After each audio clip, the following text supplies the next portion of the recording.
적장이 경기 후 기자회견장에서 벌벌 떨며 고백한 충격적인 진실을 여러분은 알고 계신가요? 오늘 아침 멕시코 톨루카의 홈구장 에스타디오 네메시오디에스 전광판에는 잔혹한 숫자가 새겨졌습니다. 톨루카 4대 LAFC 0이라는 일방적인 스코어였죠. 1차전과 2차전을 합친 합계 스코어는 5대2로 톨루카의 압도적인 승리처럼 보였어요. 경기 통계를 보면 더 기가 막힙니다. 톨루카가 무려 31개의 슈팅을 퍼부은 동안 LAFC는 단 1개의 슈팅밖에 기록하지 못했거든요.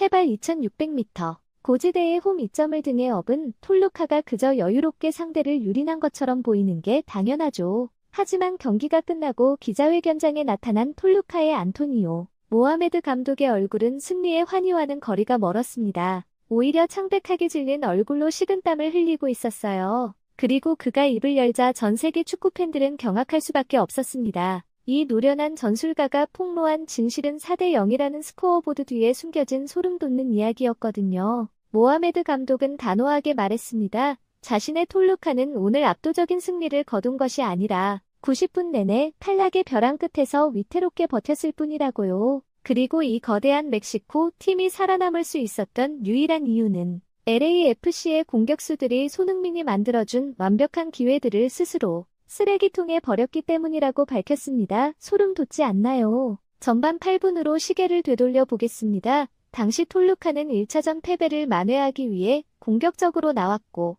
수비 라인을 높게 올렸어요. 바로 그 순간 손흥민이 움직였습니다. 그는 미드필더 진영까지 내려와 톨루카의 오프사이드 트랩을 완벽하게 무력화시키는 천재적인 스루 패스를 찔러 넣었죠. 이 한 번의 패스로 데니스 부앙가 앞에는 골키퍼와 1대1 상황이 펼쳐졌습니다. 그런데 믿을 수 없는 일이 벌어졌어요. 부앙가는 텅 빈 공간을 보고 차는 대신 골키퍼의 몸을 정면으로 맞히는 최악의 슈팅을 날렸습니다. 공은 골키퍼 몸을 맞고 튀어 올랐고 티모시 틸만이 빈 골문 앞으로 달려들었죠. 이 상황은 기대 득점 가치가 거의 100%에 달하는 절대적인 득점 기회였습니다. 골키퍼도 없고 수비수도 없는 텅 빈 골문 앞에서 틸만은 그저 머리를 살짝 갖다 대기만 하면 되는 상황이었어요. 하지만 틸만은 인간이 선택할 수 있는 가장 어렵고 최악의 동작을 선택했습니다. 높은 타점에서 떨어지는 공을 억지로 발로 차려다가 빈 골문을 놔두고 크로스바 위로 홈런을 쳐버린 거죠.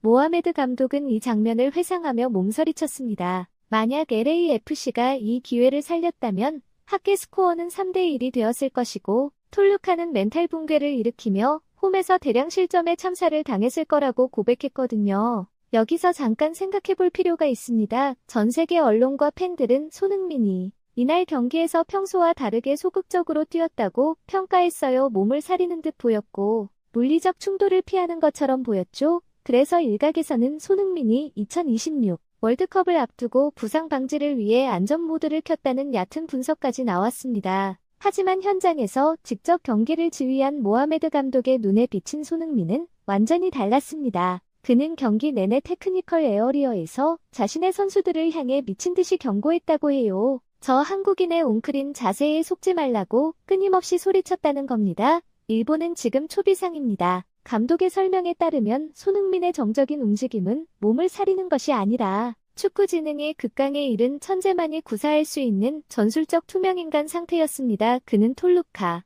수비수들의 시야 밖 사각지대를 의도적으로 어슬렁거리며 걸었어요. 멀리서 보는 사람들은 그가 체력이 방전되어 더 이상 위협이 아니라고 착각하게 만들었죠. 하지만 수비 대형이 단 1초라도 느슨해지는 순간 손흥민은 반드시 그 틈을 찔러 치명타를 날렸습니다. 이런 악마적인 지능의 증거는 전반 8분만이 아니었어요. 경기가 막바지로 치달은 78분에도 손흥민은 또 한 번 마법을 부렸습니다. 그는 톨루카의 수비 블록 전체를 무력화시키는 환상적인 패스를 찔러 넣었고 제레미 에보비세가 페널티 박스 안에서 1대1 기회를 잡았죠. 하지만 에보비세 역시 골키퍼 정면으로 무기력한 슈팅을 날렸고 튀어나온 세컨드 볼을 부앙가가 강하게 차넣었지만 이번에는 크로스바를 때렸습니다. 모하메드 감독은 이 과정을 복귀하며 강력하게 외쳤습니다. 손흥민은 이제 상대와의 몸싸움에 단 한 방울의 땀조차 낭비할 필요가 없는 축구의 신과 같은 경지에 도달했다고요. 그는 오직 자신의 뇌 속 마이크로 프로세서의 연산작용만으로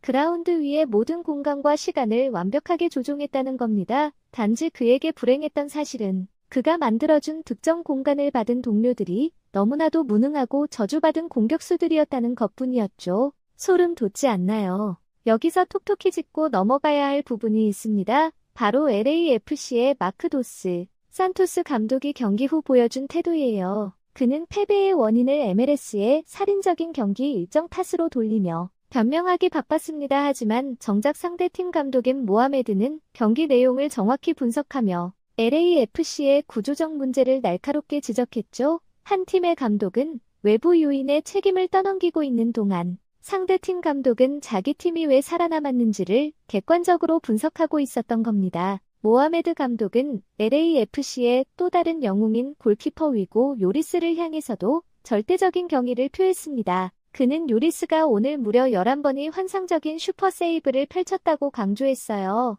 만약 이 프랑스 골키퍼가 보여준 신들린 선방 중 단 하나라도 없었다면 오늘 경기는 4대0이 아니라 8대0이라는 축구 역사에 길이 남을 대학살극으로 끝났을 거라고 단언했습니다. 여기서 드러나는 LAFC의 기형적인 구조가 정말 충격적입니다. 최후방에는 신이 되어버린 위대한 골키퍼 요리스가 버티고 있고 최전방에는 악마 같은 지능으로 공간을 창조하는 손흥민이 있었어요. 하지만 그 사이의 공격수들은 완벽한 기회를 모두 날려버리는 끔찍한 무능력을 보여줬죠. 이 극단적인 불균형이야말로 경기 막판 902분과 904분에 연달아 터진 실점과 팀 붕괴의 핵심 원인이었습니다. 모하메드 감독은 팀 스포츠의 근본적인 철학을 짚으며 이렇게 말했습니다. 당신의 팀에서 오직 2명만이 진짜 축구를 하고 있다면 대륙 패권을 다투는 준결승 무대에서는 절대 승리할 수 없다고요. 오늘의 LAFC는 조직적으로 완전히 붕괴된 팀이었고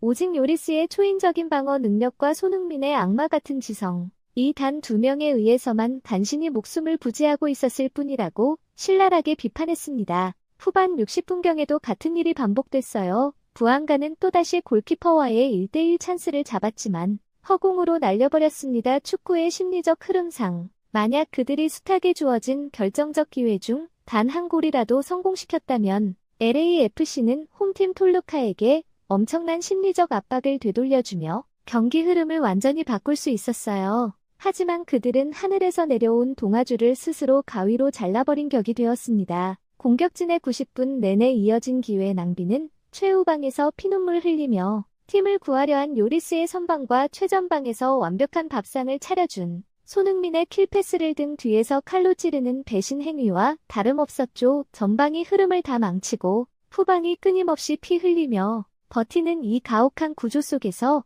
수비수들의 신경계가 마침내 한계에 다다랐을 때 치명적인 사건이 터졌습니다. 후반 86분 LAFC의 센터백 라이언 포티어스가 레드카드를 받고 퇴장당했어요. 모하메드 감독은 이것을 개인의 실수로 치부하지 않았습니다. 그것은 90분 내내 끊임없는 위기 속에서 육체적 체력과 심리적 인내심마저 모두 고갈된 집단이 결국 무너지며 맞이할 수밖에 없었던 필연적이고 비극적인 파국의 결말이었다고 냉정하게 진단했죠. 그런데 여기서 정말 소름 돋는 이야기가 하나 더 나옵니다. 모하메드 감독은 하프타임 라커룸에서 자신이 실행했던 심리전 전술을 폭로했어요. 톨루카가 후반전에 31개의 슈팅을 폭풍처럼 몰아치며 압박을 유지할 수 있었던 진짜 영감의 원천이 무엇이었는지 아십니까? 그것은 놀랍게도 적장에 심장 바로 상대팀 주장 손흥민으로부터 나온 것이었습니다. 전반전 45분 동안 톨루카의 공격수들도 LAFC 못지않게 골 가뭄에 시달렸어요. 슈팅은 번번이 크로스바와 골대를 강타하며 들어가지 않았고 홈 관중들과 선수들에게 절망감을 안겨주고 있었죠. 하프타임 휘슬이 울리고 라커룸에 들어섰을 때 톨루카 선수들의 신경계는 이미 패닉 상태와 초조함의 조짐을 강하게 보이고 있었습니다. 산소가 부족한 고지대 라커룸에 묵었고 턱턱 막히는 공기를 모하메드 감독은 생생하게 기억했어요. 바로 그 위기의 순간 그는 전반전 내내 단 한 번의 패스로 자신들을 공포에 떨게 했던 상대팀 주장을 역으로 이용하기로 결단했습니다. 적을 본받아 아군을 각성시키는 역심리 타격을 가하기로 한 거죠. 감독은 전술판 앞에 우뚝 서서 고개를 숙인 제자들을 향해 포효하기 시작했습니다. 모두 눈을 똑바로 뜨고 저 손흥민을 봐라. 그는 전 세계 축구계 최정상급의 윙어이자 공격수이고 너희들이 평생 만져보지도 못할 천문학적 연봉을 받는 슈퍼스타임에도 불구하고 지금 우리를 이기기 위해 자신의 진영, 후방 깊숙한 곳까지 몸을 낮춰 내려앉아 진흙탕을 묻혀가며 뒹굴고 있다. 저 한국인 선수의 차갑고 철저한 전술적 냉정함, 그리고 어떤 상황에서도 절대 포기하지 않는 저 투지야말로 지금 이 순간 우리 모두가 배워야 할 그라운드 위에 유일한 진리이자 정답이다. 적이 가진 저 위대한 전사의 영혼을 뜯어내어 겁에 질린 너희 자신을 정화할 무기로 당장 삼아라. 감독의 강렬한 심리적 자극과 더 이상 물러설 곳이 없다는 투지가 뒤엉켜 폭발하자 후반전 그라운드에서는 기적이 벌어졌습니다. 불타오르는 눈빛으로 톨루카 선수들은 다시 쏟아져 나갔고 후반전 내내 LAFC를 완벽하게 짓밟는 4득점의 학살극을 만들어낸 것이죠. 여러분 이게 무슨 뜻인지 아시겠습니까? 적장이 자기 선수들을 각성시키기 위해 예로 든 롤모델이 바로 손흥민이었다는 겁니다. 톨루카 감독은 자기 팀 선수들에게 손흥민처럼 뛰라고 주문했어요. 손흥민의 헌신과 투지를 본받으라고 했습니다. 4대0으로 이긴 팀의 감독이 진 팀의 선수를 최고의 모범으로 삼았다는 게 얼마나 아이러니한 상황인가요? 길고 치열했던 분석 인터뷰를 마무리하며 모하메드 감독은 손흥민 선수를 향해 최고의 찬사를 보냈습니다. 그는 무한히 존경한다는 역설적이고 강렬한 표현을 사용했어요. 상대팀 수장으로서 그가 그라운드에서 뿜어내는 통제불능의 아우라와 천재성이 너무나도 두렵고 때로는 증오스럽기까지 하지만 동시에 평생 축구만 바라보고 살아온 축구인으로서는 그의 완벽한 플레이와 헌신적인 태도에 완벽하게 매료되어 절대적인 존경심을 바치지 않고는 배길 수 없다는 극찬이었죠. 모하메드 감독은 아메리카 대륙 축구계가 이토록 이질적이면서도 경이로운 천재를 다시 목격하기까지는 상상할 수 없을 만큼 긴 세월이 필요할 것이라는 헌사를 남겼습니다. 그리고 마지막으로 손흥민 선수가 남은 MLS 시즌 동안 부상 없이 체력을 완벽하게 보존하여 LAFC에서 영광의 커리어를 이어나가기를 바란다고 전했어요. 무엇보다 다가오는 2026 북중미 월드컵이라는 무대에서 조국을 대표하는 전사로서 가장 찬란하고 뜨겁게 타오르기를 진심으로 기원한다는 진정성 있는 응원을 남기며 기자회견장을 떠났습니다. 자, 여기서 우리가 냉정하게 짚어봐야 할 부분들이 있습니다. 먼저 LAFC의 구조적 문제부터 살펴볼까요? 이 팀은 지금 손흥민과 위고 요리스라는 두 명의 월드클래스 선수에게만 의존하고 있는 기형적인 구조를 가지고 있어요. 손흥민이 완벽한 기회를 만들어도 그것을 마무리할 공격수가 없고 수비가 무너져도 요리스가 혼자 막아내는 상황이 반복되고 있습니다. 부안가는 이날 경기에서만 최소 3번의 결정적인 기회를 날려먹었어요. 전반 8분 1대1 상황, 78분 1대1 상황, 그리고 후반 60분 1대1 상황까지 마리조 틸만은 텅 빈 골문 앞에서 크로스바를 때렸고 에보빗에도 골키퍼 정면으로만 슈팅을 날렸습니다. 이게 단순히 하루 컨디션이 안 좋았다고 넘어갈 수 있는 수준인가요? 더 심각한 문제는 감독의 태도입니다. 도스 산토스 감독은 패배 후 MLS의 일정 탓만하며 팀의 구조적 문제를 외면하고 있어요. 반면 상대팀 감독은 4대0으로 이겼음에도 불구하고 경기 내용을 객관적으로 분석하며 손흥민의 플레이를 정확히 읽어냈습니다. 누가 진짜 명장이고 누가 무능한 감독인지 너무나 명확하게 드러나는 순간이죠. 손흥민은 이제 32세입니다. 2026 월드컵이 그의 마지막 무대가 될 가능성이 높아요. 그럼 그가 지금 LAFC에서 무엇을 하고 있습니까? 완벽한 기회를 만들어주고 있지만 동료들이 그것을 모두 날려버리고 있습니다. 수비는 무너지고 공격은 무기력한데 손흥민 혼자서 팀을 살리기 위해 미친 듯이 뛰고 있어요. 그런데 더 놀라운 건 이런 상황에서도 손흥민이 보여주는 태도입니다. 그는 불평하지 않아요. 동료들을 탓하지 않습니다. 오히려 더 깊이 내려와서 더 많은 공간을 창조하려고 노력하죠. 모하메드 감독이 말한 것처럼 천문학적인 연봉을 받는 슈퍼스타임에도 불구하고 진영 후반까지 내려와 진흙탕을 묻혀가며 뛰는 겁니다. 이게 바로 손흥민이 세계 축구계에서 존경받는 이유예요. 그의 천재성은 기술에만 있는 게 아닙니다. 그라운드 위에서 보여주는 헌신과 프로페셔널한 태도, 그리고 어떤 상황에서도 포기하지 않는 정신력이 그를 진짜 레전드로 만들어주는 거죠. 모하메드 감독이 하프타임에 자기 선수들에게 손흥민을 예로 들며 각성시킨 이야기는 정말 소름 돋습니다. 적장이 적군의 선수를 본받으라고 했다는 것 자체가 손흥민의 위상을 증명하는 거예요. 그는 이제 단순히 잘하는 선수를 넘어서 축구인이라면 누구나 존경하고 본받아야 할 롤모델이 된 겁니다. 톨루카 선수들은 손흥민의 플레이를 보며 각성했고 후반전에 폭발적인 경기력을 보여줬어요. 반대로 LAFC 공격수들은 손흥민이 만들어준 기회를 모두 날려버리며 팀을 패배로 이끌었습니다. 같은 경기를 뛰었지만 손흥민에게서 배운 팀과 배우지 못한 팀의 결과는 이렇게 극명하게 갈렸죠.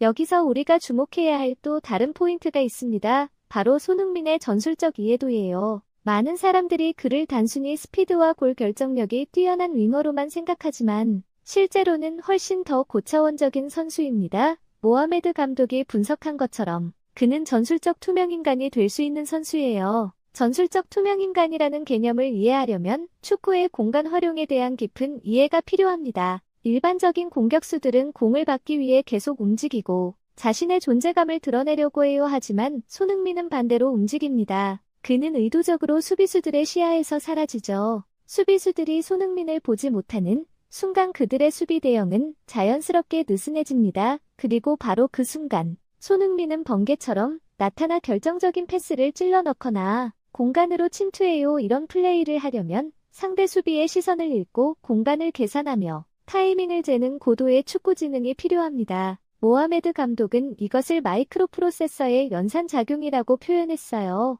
손흥민의 뇌가 그라운드 위에 모든 변수를 실시간으로 계산하고 있다는 뜻이죠. 이런 수준의 플레이를 할 수 있는 선수는 전 세계에서도 손에 꼽습니다. 그런데 이렇게 완벽한 플레이를 해도 골이 나오지 않으면 무용지물이 되어버려요. 축구는 결국 골을 넣어야 이기는 게임이거든요. 손흥민이 아무리 천재적인 패스를 넣어도 마무리하는 선수가 없으면 의미가 없는 겁니다. LAFC의 가장 큰 문제가 바로 여기에 있어요. 팀의 공격 시스템이 손흥민 한 명에게만 의존하고 있는데 그가 만든 기회를 살릴 수 있는 공격수가 없습니다. 부안가도 에보비세도 틸만도 모두 결정적인 순간에 실패했어요. 이런 상황에서 손흥민은 어떻게 해야 할까요? 더 많은 골을 직접 넣으려고 노력할까요? 아니면 동료들을 더욱 살리려고 노력할까요? 손흥민은 후자를 선택했습니다. 그는 더 깊이 내려와서 더 많은 기회를 만들어주려고 노력하고 있어요. 이게 바로 진짜 리더의 모습입니다. 자기 혼자 잘해서 골 넣고 끝나는 게 아니라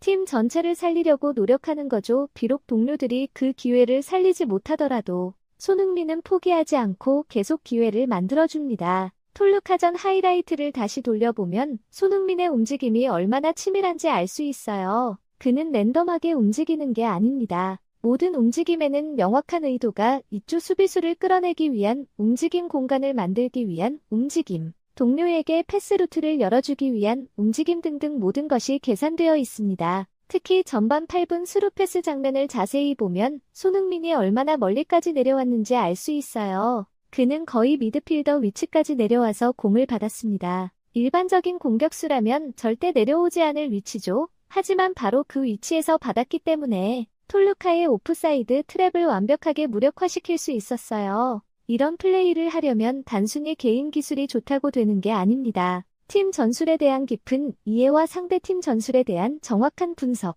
그리고 그것을 실시간으로 활용할 수 있는 판단력이 필요해요. 손흥민은 이 모든 것을 갖춘 완벽한 선수입니다. 78분 에보비세에게 넣어준 패스도 마찬가지예요. 당시 경기는 후반 막판으로 치달으며 체력적으로 극한 상황이었습니다. 선수들은 지쳐 있었고 집중력도 떨어지는 시점이었죠. 하지만 손흥민은 그 순간에도 톡루카 수비의 틈을 정확히 읽어내고 에보비세를 침투시켰어요. 모하메드 감독이 손흥민의 패스를 도저히 인간의 일반적인 시야라고 볼 수 없는 경이로운 궤적이라고 표현한 이유가 여기 있습니다. 일반적인 선수들은 저런 각도에서 저런 패스를 볼 수도 없고 시도조차 하지 않아요. 하지만 손흥민은 그것을 보고 정확하게 실행했습니다. 그런데 안타깝게도 에보비세도 그 기회를 살리지 못했죠. 골키퍼 정면으로 슈팅을 날렸고 튀어나온 세컨드볼을 부안가가 크로스바를 때렸습니다. 만약 이 골이 들어갔다면 경기는 완전히 다른 양상으로 흘러갔을 거예요.